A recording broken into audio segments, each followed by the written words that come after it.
ancestors called it magic. And you call it science. I come from a place where they're one and the same.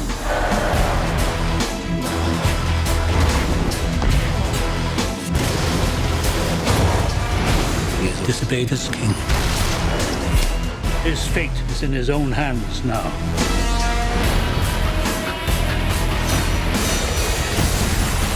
I will end this.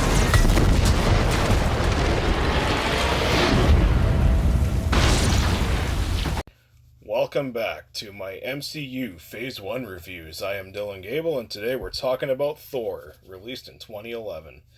The film was directed by Kenneth Branagh and stars Chris Hemsworth, Anthony Hopkins, Tom Hiddleston, Natalie Portman, Kat Dennings, and quite a few more. And the film tells the story of Thor, the god of thunder, as he is banished from Asgard for his reckless act of war by his father Odin, and he is sent to Earth in order to redeem himself and become worthy of his hammer once again. Alright, so let's sum up my thoughts on the previous 3 MCU films I've reviewed so far. I love the first Iron Man. The Incredible Hulk was fine, and Iron Man 2 is a very, very mediocre film. Okay, so with that out of the way, what did I think of Thor? After all these years, Thor still holds up. The first Thor is really good. I love the fish out of water story. It's a point in the MCU where the comedy actually does work. It actually works here.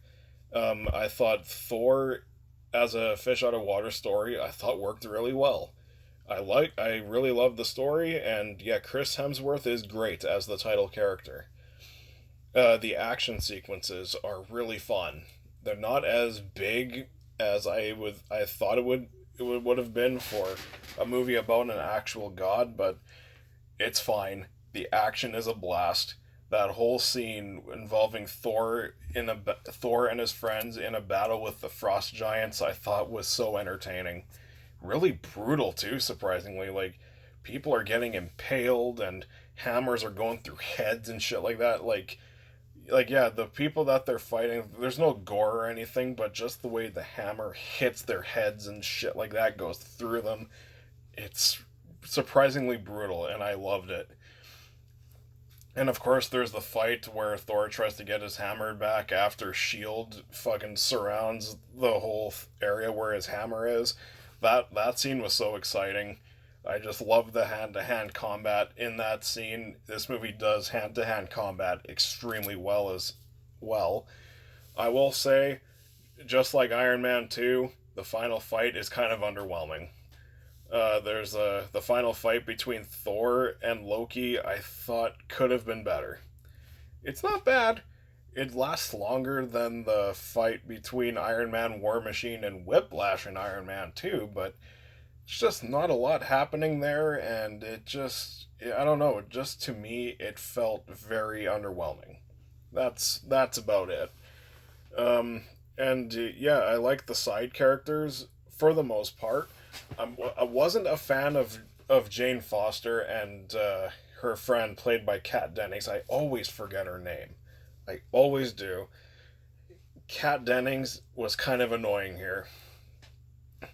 We won't get to the worst of Kat Dennings yet, because I'll mention her again in Thor Love and Thunder, Thor the Dark World. I dislike Thor Love and Thunder so much. I can't wait to actually review that. Because, yeah, I got a lot to say about that. But yeah, spoiler alert, Kat Dennings is worse in Thor the Dark World. Which we'll get to that when we get there. And, yeah, just, the side characters I'm pretty mixed on, to be honest with you. But yeah, Loki, though. Loki is a great villain. He is the best villain in this franchise so far as I'm reviewing them. Loki is a great villain. He's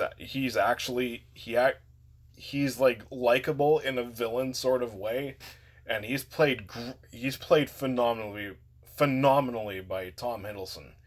I thought he was he's always fun to watch, and we'll get to him being a great villain again when I review the Avengers. Yeah, just Thor is a good movie. It is. It's not the best of the MCU, but it's definitely up there with it's definitely up there with like the best of Phase One. To me, if I were to rank Phase One, this would be. Oh, we'll get to that when we get there, because I still got two more movies to review after this in Phase One. But yeah, Thor's a good time. It's fun. It's actually quite funny. It's the action is really good, except for the final fight between Thor and Loki. It's just a fun comic book film. It's under 2 hours, so it's a breeze. And yeah, I recommend Thor. The first Thor is very overlooked. It's a really good film. I'm gonna give Thor an A minus. Alright, so what did you think of Thor? Comment below, let me know, and if you like my stuff, please like, comment, subscribe, and hit that notification bell.